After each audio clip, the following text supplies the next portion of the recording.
El reduccionismo fenomenológico, que es el que analizaremos ahora, guarda una estrecha relación con el reduccionismo hermenéutico que vimos anteriormente, ¿no?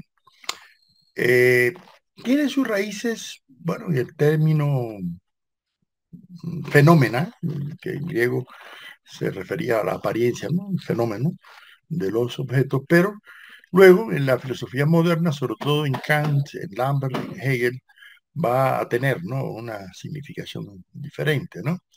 Y sobre todo luego en los neocantianos, ¿no?, que le van a dar otras determinaciones, ¿no? Pero en verdad la fenomenología como tal alcanza su cenit, ¿no?, en la obra de Edmund Husserl, ¿no?, este filósofo que pretendió una supuesta fenomenología trascendental, como él le llamó, una especie de superación del materialismo y del idealismo, del externalismo y del internalismo, de superación de todas las filosofías anteriores, ¿no?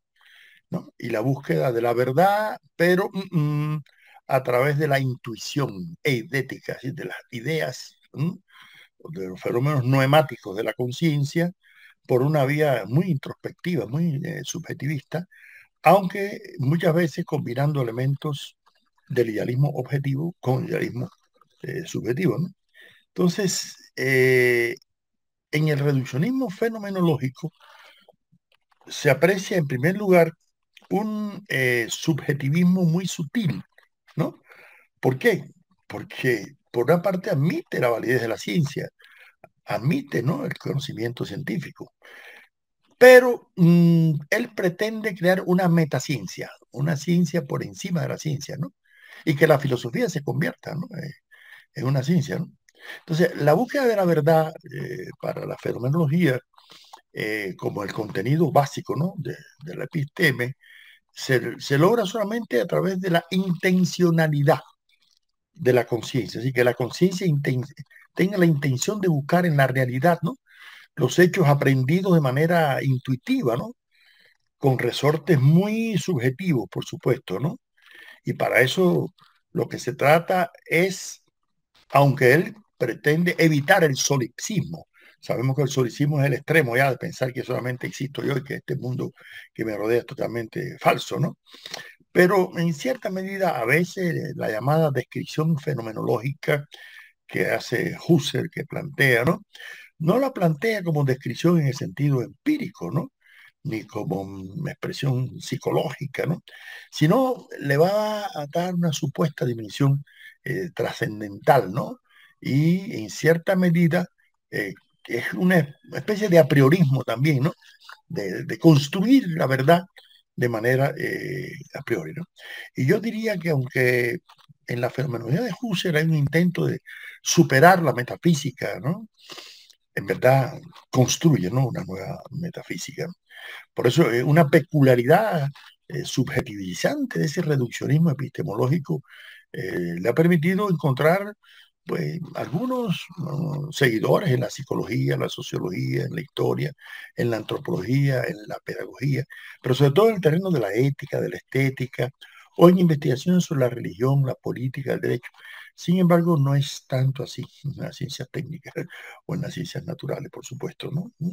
Entonces, ¿qué pasa? Que el impacto que ha tenido en la fenomenología ha sido, yo creo que uno de los intentos de la epistemología contemporánea para intentar superar también, ¿no?, algunos de los reduccionismos que anteriormente hemos visto, ¿no? Porque el enfoque fenomenológico se presenta como una superación, ¿no?, de los objetivismos, del materialismo y del subjetivismo, tal vez ¿no?, de los idealistas más recalcitrantes como Berkeley y otros, ¿no? Y por eso, en cierta medida, toma distancia del positivismo, del naturalismo, del empirismo, del materialismo, ¿no? Pero en cierta medida prioriza el enfoque, ¿no?, hermenéutico, ¿no? Y aunque reconocía el papel de la ciencia, ¿no?, sin embargo, él plantea que en verdad la ciencia debe ser superada, ¿no?, por una filosofía de la ciencia, ¿no? Y cito a Husserl, él dice: el resultado de nuestra investigación sobre este punto es la obtención de una ciencia nueva, puramente teorética, que constituye el fundamento más importante de todo el arte del conocimiento científico y posee el carácter de una ciencia a priori y puramente demostrativa. Imagínense, fin de la cita, ¿no? Ustedes se podrán imaginar que con el apriorismo, ¿a dónde puede llegar, no?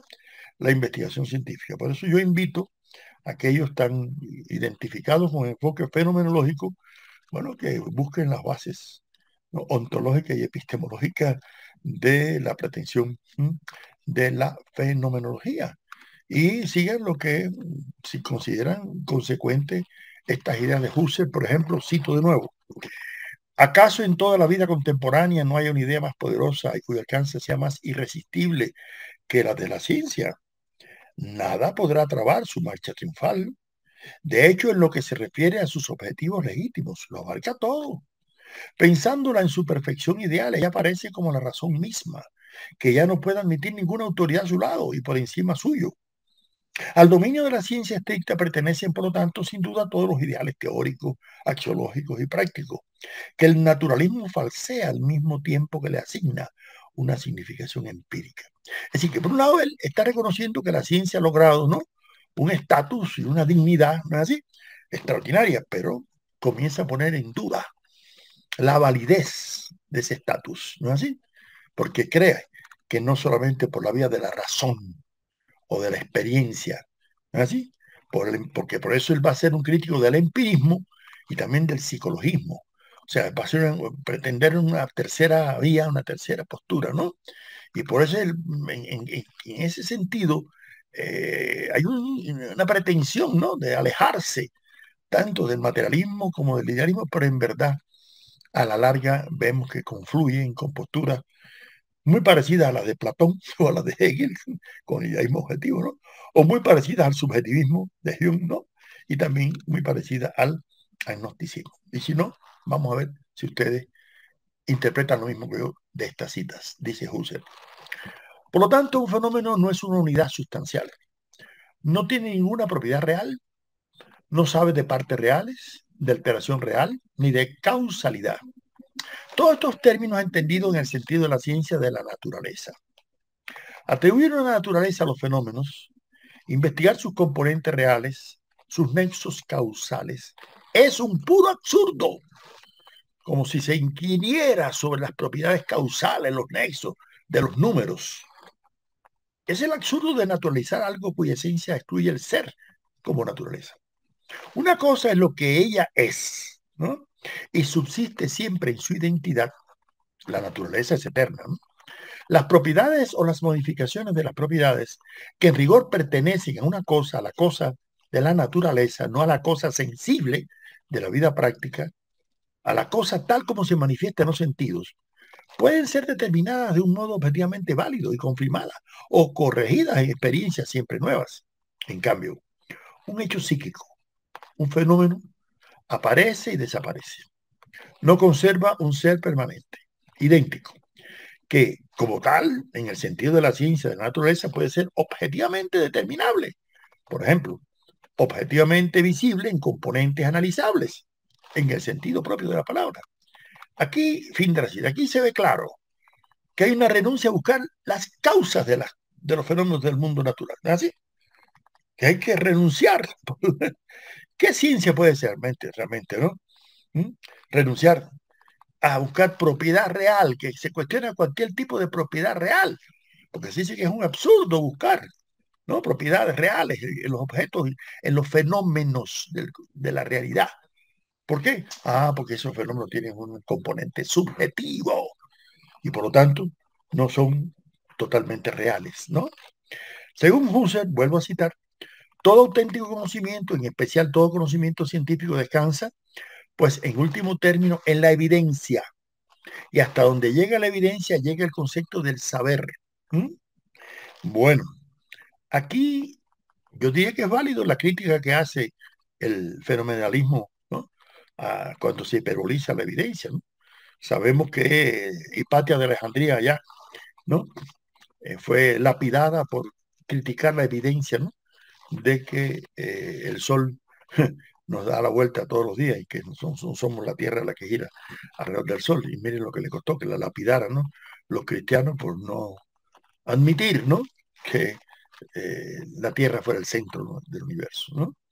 Y claro que el tema de la evidencia no puede ser simplemente un problema epistemológico, pues, en algún caso puede ser de vida a muerte, ¿no?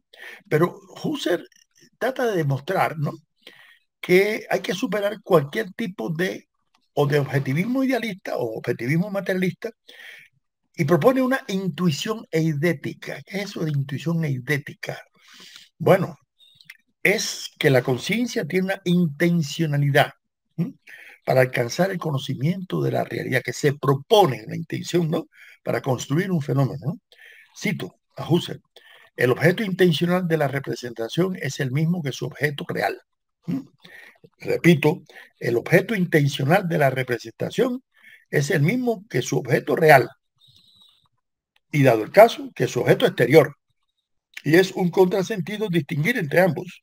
El objeto trascendente no sería el objeto de esta representación si no fuera su objeto intencional. Fin de la cita. Imagínense.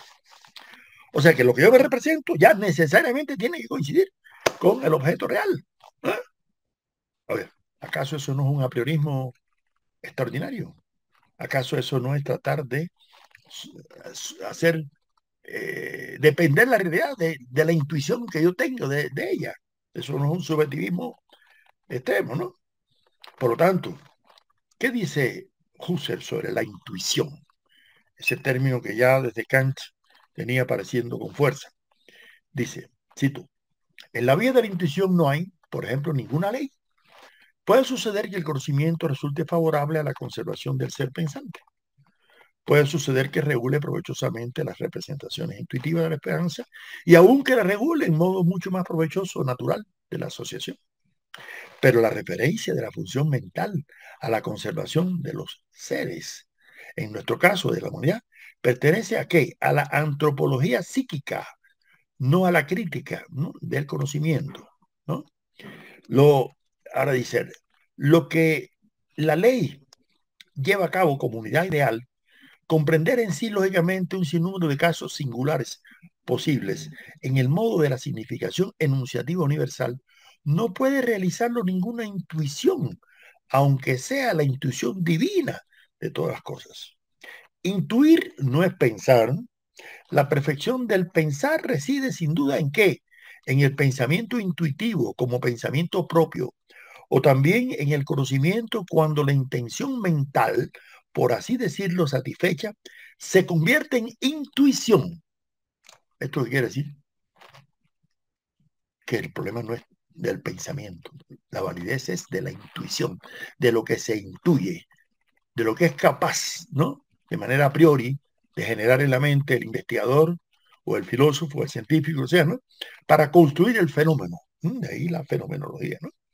Por eso es muy marcado el apriorismo, y lo dice claramente, sin tapujos, cito: por consiguiente, las leyes a priori que son inherentes a la verdad como tal, a la deducción como tal y a la teoría como tal, esto es, a la esencia general de todas las unidades ideales, deben ser caracterizadas como leyes que expresan condiciones ideales de la posibilidad del conocimiento en general o del conocimiento deductivo y teórico en general, y condiciones que se fundan puramente en el contenido del conocimiento. Pero leyes a priori, señores, es decir, no son leyes que se han formado por la observación de la realidad en el mundo natural, físico, químico, biológico, social. No, no, no, no, no. Han sido intuidos por la mente de manera, ¿no?, trascendental, ¿no? Y por eso, en su libro que se llama Investigaciones Lógicas, porque él pretende elaborar un tipo de lógica nueva que supera todas las lógicas, ¿no?, existentes, ¿no? Si él viera ahora en día la cantidad de nuevas lógicas que han surgido, le daría un infarto, ¿no? Pero bueno, para su época, en la primera mitad del siglo XX, Husserl piensa que sus investigaciones lógicas ya es el non plus ultra, ¿no?, de la metaciencia, de la ciencia superior, de la ciencia por excelencia, ¿no?, que es la fenomenología. Él dice, cito: indiquemos enseguida que este concepto de vivencia puede tomarse de un modo fenomenológico puro, esto es, de tal suerte que resulte eliminada toda referencia a una existencia empírico real a los hombres o animales de la naturaleza. Fin de la cita. ¿Qué quiere decir esto? Que para él es más importante la vivencia, ¿no?, de Leibniz, ¿no?, y por eso le sirve de pie al existencialismo, ¿no?, que toma fuerza después en Sartre, en Heidegger, en Jasper, en otros, ¿no? O en filosofías de corte vitalista como la de Ortega y Gasset, ¿no? Y otros, ¿no? Pero también muchos se van a dar cuenta de lo ambiguo, de lo paradójico, ¿no? Que es la filosofía fenomenológica de Husserl. Y él no lo reconoce abiertamente, pero a veces da a entender en su propia autoevaluación, ¿no? Esos cambios que va a operar en su concepción de la ciencia y de la filosofía.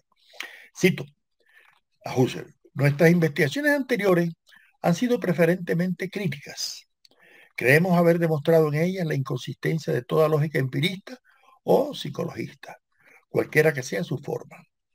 La lógica en el sentido de una metodología científica tiene sus principales fundamentos fuera de la psicología. Hay que conceder la exactitud de la idea de una lógica pura, como ciencia teorética, independientemente de toda experiencia y por tanto también de la psicología.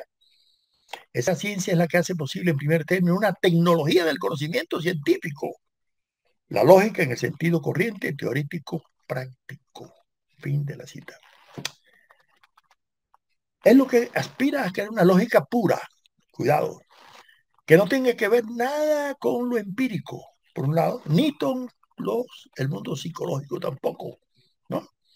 Es decir, una superación tanto del externalismo, que le da un peso mayor al conocimiento de la realidad objetiva que existe con independencia de mis sensaciones y que el hombre conoce, ¿no? En la interacción objeto-sujeto, o del internalismo, que lo supone todo producto de una creación, ¿no?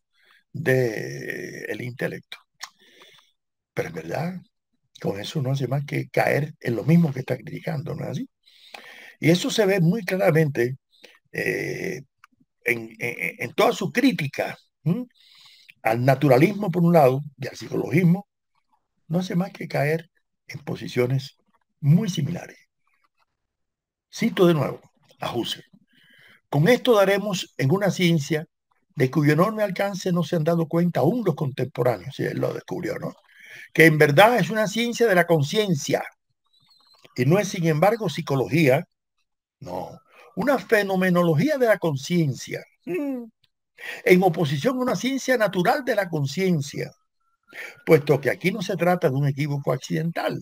Existe desde un principio el derecho de esperar que la fenomenología y la psicología estén íntimamente ligadas, por cuanto cada una de ellas se ocupa de la conciencia, aunque de modo diferente y de acuerdo a una actitud diferente.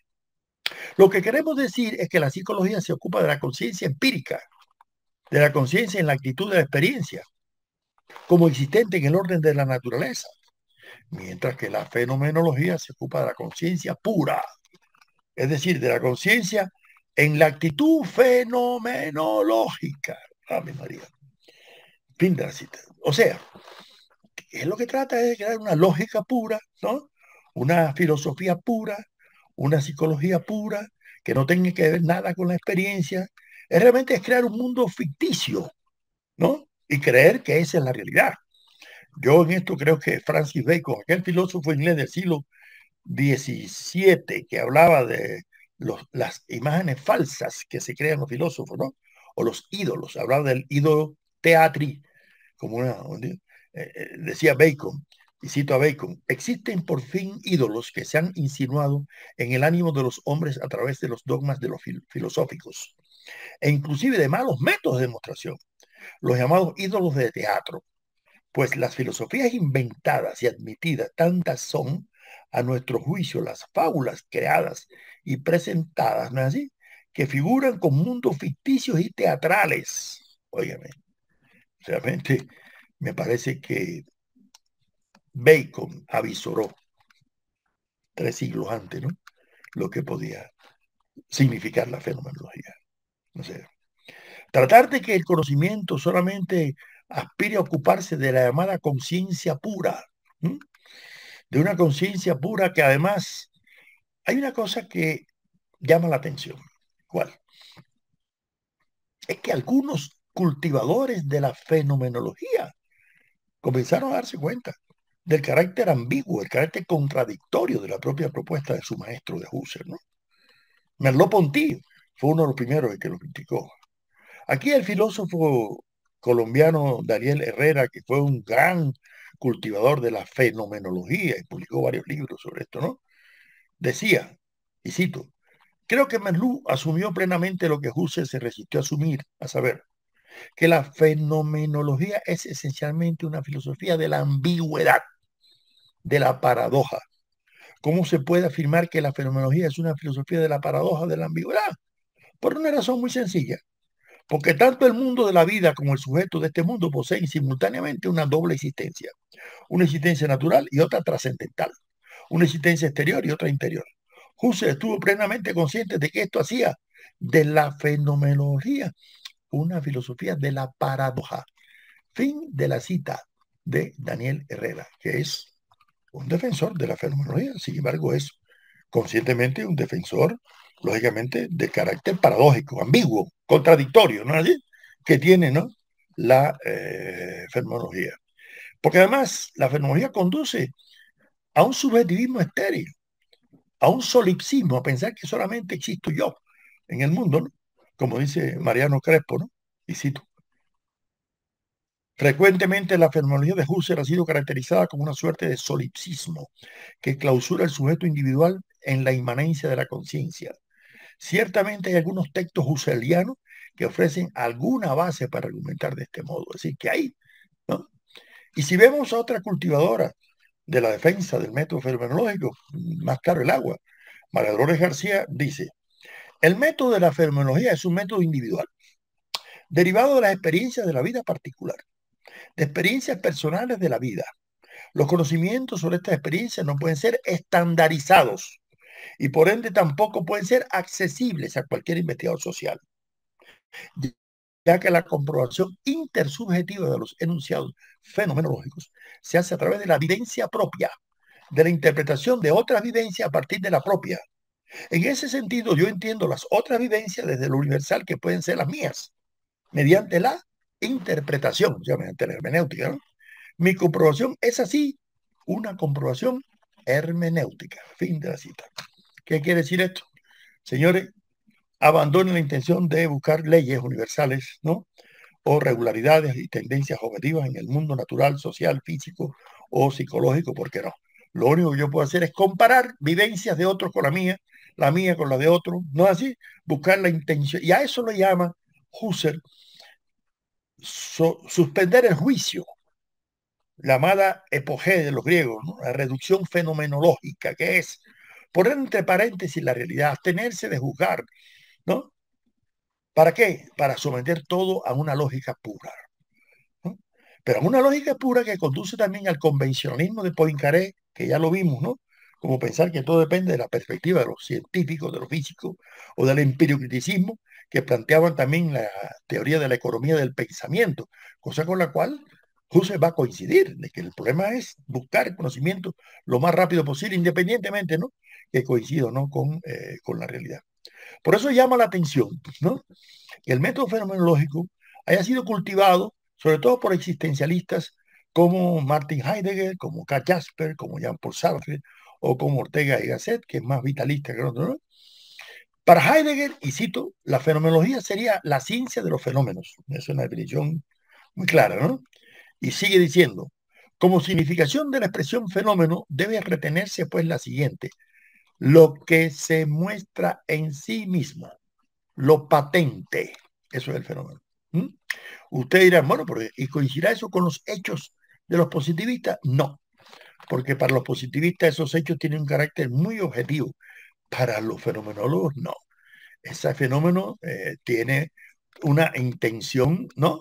El fenómeno es algo creado por la intencionalidad de la conciencia. Y por eso Heidegger aclara, y cito, la expresión fenomenología significa primariamente una concepción metodológica. No caracteriza el qué de los objetos de la investigación filosófica, sino el cómo de esta. Cuanto más genuinamente opere una concepción metodológica y cuanto más ampliamente determine el cauce fundamental de una ciencia, tanto más originariamente estará arraigada en la confrontación con las cosas mismas y más se alejará de lo que llamamos una manipulación técnica, como las que abundan también en las disciplinas teóricas. Fin de la cita. Mire cómo mm, estos hermeneutas existencialistas, fenomenólogos como Heidegger, a la larga van a confluir con lo que han criticado el positivismo. ¿Por qué? Porque el positivismo es lo que decía que no se podía conocer las causas, ¿no?, de los fenómenos, que no había que buscar el qué, sino el por qué, ¿no es así?, o el para qué, el efecto. Y esto es lo mismo que están diciendo en este caso, ¿no?, los defensores del método hermenéutico fenomenológico, ¿no es así? ¿Mm? Que es ir solamente a buscar ese efecto, ¿no? Y no ir a buscar, ¿no?, los fenómenos que estén dados. Heidegger dice, y cito, fenomenología es el modo de acceso y de determinación evidenciante de lo que debe constituir el tema de la ontología. La ontología solo es posible como fenomenología. El concepto fenomenológico de fenómeno entiende como aquello que se muestra el ser del ente, sus sentidos, sus modificaciones y derivados. Y este mostrarse no es un mostrarse cualquiera, ni tampoco algo así como un manifestarse. El ser del ente es lo que menos puede ser concebido como algo detrás, entre comillas, de lo cual habría otra cosa, ¿no?, que no aparece, ¿no?, la cosa en sí, de Kant, diríamos. Detrás de los fenómenos de la fenomenología, por esencia, no hay ninguna otra cosa. En cambio, es posible que permanezca oculto lo que debe convertirse en fenómeno. Y precisamente se requiere de la fenomenología, porque los fenómenos inmediata y regularmente no están dados. Encubrimiento es el contraconcepto de fenómeno. Fin de la cita. Aquí Heidegger hace una apología al método fenomenológico que acepta de su maestro, porque Edmund Husserl fue profesor de Heidegger, pero como era judío, y Heidegger se identifica después con el partido nazi, por supuesto que le viró la espalda, ¿no?, a su maestro, pero eso no quiere decir que no siguiera utilizando, ¿no?, el método fenomenológico de su maestro, ¿no?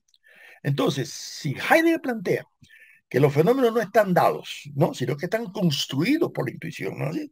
Sin el método fenomenológico, todo es un producto, en este caso, de una aprehensión, y dice Heidegger, cito de nuevo, la idea de una aprehensión y explicación originaria a la vez que intuitiva de los fenómenos implica exactamente lo contrario de la ingenuidad de una visión fortuita, inmediata.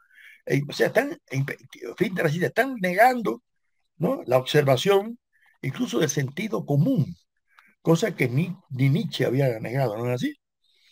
En otro momento, hiperbolizando el papel de la interpretación, que dice Heidegger, la interpretación no consiste en tomar conocimiento de lo comprendido, sino en la elaboración de las posibilidades proyectadas en el comprender. No en balde, José Vasconcelos decía que Heidegger era un filósofo tan oscuro en su lenguaje que era el único filósofo que no era capaz de expresarse en su idioma propio, ¿no? Lo decía medio en chiste, pero en realidad es un filósofo bastante oscuro en la comprensión, ¿no? Ahora, en todo momento, en Heidegger, él está viendo la filosofía como algo de emancipación, y esto me parece muy bien. ¿Pero emancipación de qué? Del realismo y del idealismo, de cualquiera de las dos posturas, ¿no? Según él, el hombre es el guardián del ser. No pierde nada del hombre, sino que gana porque arriba la verdad del ser, ¿no? Me acuerdo de que cuando trabajé en la Universidad Central de Madrid, una amiga española se fue a estudiar a filosofía de Heidegger allá a Alemania y regresó inmediatamente. No, no, que eso, de que los filósofos somos los pastores del ser. Y la pobre pues llegó muy decepcionada a España, ¿no?, de su intento por llegar a comprender la misión de la filosofía, ¿no?, fenomenológica y existencialista. Eh, Uno puede coincidir con Heidegger en que, cito, la esencia de la verdad se descubre como libertad. Eso es cierto. Nuestro José Martí decía, ser culto es el único modo de ser libre, ¿no? Y yo creo que libertad, eso ya desde Spinoza está claro, no es así, ¿no? Y uno ver la libertad en el conocimiento, la ciencia de la verdad, es muy válido, ¿no? Sin embargo, hay que tener cuidado por lo que se entiende por libertad, porque no es lo mismo la libertad en el existencialismo que la libertad en otras filosofías, ¿no es así? ¿Mm? Y la postura de Heidegger no escapa ni al escepticismo ni al pesimismo que le era propio a aquel filósofo danés que ya hablamos, Søren Kierkegaard, ¿no? La angustia. Dice Heidegger, estamos suspensos en angustia. Más claro, la angustia nos deja suspenso porque hace que se nos escape el ente en total. Por eso sucede que nosotros mismos, estos hombres que somos, estando en medio del ente, nos escapemos de nosotros mismos. Por esto, en realidad, no somos yo ni tú los desazonados, sino uno, o sea, el Das Man alemán, ¿no? Solo resta el puro existir en la conmovisión de ese estar suspenso, en que no hay nada donde agarrarse, óigame. Recuerdo también una frase de Sartre que decía, porque hay dos tipos de existencialismo, uno religioso, que es el de Karl Jasper, que ve todo en Dios, la posibilidad de la salvación, ¿no? Pero Heidegger y Sartre eran ateos, y por eso decía Sartre que el hombre está sumido en una tormenta en el océano, y para algunos hay una tabla de donde agarrarse, ¿no? Que es Dios, para el existencialismo cristiano, pero para él ni siquiera existe la tabla. Entonces, lógicamente, es otra postura, ¿no? La de Sartre, aparte que la postura ideológica de Sartre es muy distinta a todas las de Heidegger. Al contrario, se opuso al fascismo, decía, apoyó la revolución argelina, la revolución cubana, las luchas de los estudiantes en el Mayo francés, en fin, se opuso a los crímenes de guerra de Estados Unidos en Vietnam y presidió ese tribunal con Bertrand Russell, en fin.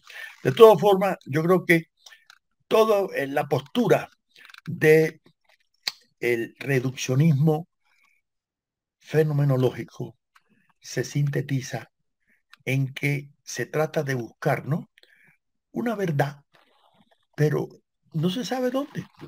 No se va a buscar en la correlación con la realidad, ¿no? Incluso Ortega y Gasset, desde un vitalismo, de una filosofía vitalista, dice, cito, entrevimos que la verdad científica, la verdad física, posee la admirable calidad de ser exacta, pero es incompleta y penúltima. No se basta a sí misma. Su objeto es parcial, es solo un trozo del mundo y además parte de muchos supuestos que da sin más por buenos. Por tanto, no se apoya en sí misma, no tiene en sí misma su fundamento, su raíz, no es la verdad radical. Por ello, postura exige integrarse en otras verdades, no físicas ni científicas, que sean completas y verdaderamente últimas. Donde acaba la física, no acaba el problema. El hombre que hay detrás del científico necesita una verdad integral. Y quiera o no por la constitución misma de su vida, se forma una concepción enteriza del universo. Vemos aquí en clara contraposición dos tipos de verdad, la verdad científica y la filosófica. Aquella es exacta, pero insuficiente. Esta es suficiente, pero es inexacta. Y resulta que esta, la inexacta, es una verdad más radical que aquella. Por tanto, y sin duda una verdad de más alto rango, no solo porque su tema sea más amplio, sino aún como modo de conocimiento. En suma, que la verdad inexacta filosófica es una verdad más verdadera. Fin de la cita. Ay, amigos míos, esta hiperbolización de la filosofía que llevó a Husserl a tratar de crear una metaciencia, una metafilosofía, que la vemos seguida, ¿no? En este caso, eh, en Ortega, en Heidegger, en Jasper, no es más que nuevas formas de apriorismo, de subjetivismo, de agnosticismo, hasta de nihilismo en el pensamiento. Y yo dejo la pregunta abierta, porque en los próximos videos vamos a presentar algunas posturas que se pueden asumir frente a estos reduccionismos que hemos visto hasta aquí. Hay nuevos, pero vamos a reducir ya la explicación hasta aquí de los reduccionismos para ver si hay enfoques holísticos, sistémicos, complejos, dialécticos, integrales, ¿no? Que nos permitan superar estas formas de reduccionismo, ¿no?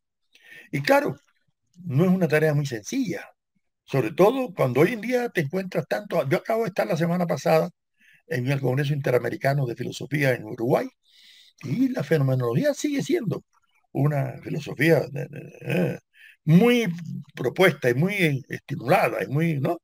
Que tiene muchos cultivadores, no me parece muy respetable, pero hay que ver si realmente a un investigador científico realmente, ¿no? Le es válido estos enfoques fenomenológicos a partir del criterio de que lo que haga en su ciencia siempre va a ser insuficiente según la fenomenología, porque la verdad verdadera no está en la ciencia, sino en esa filosofía superior, presuntamente, que es la fenomenología.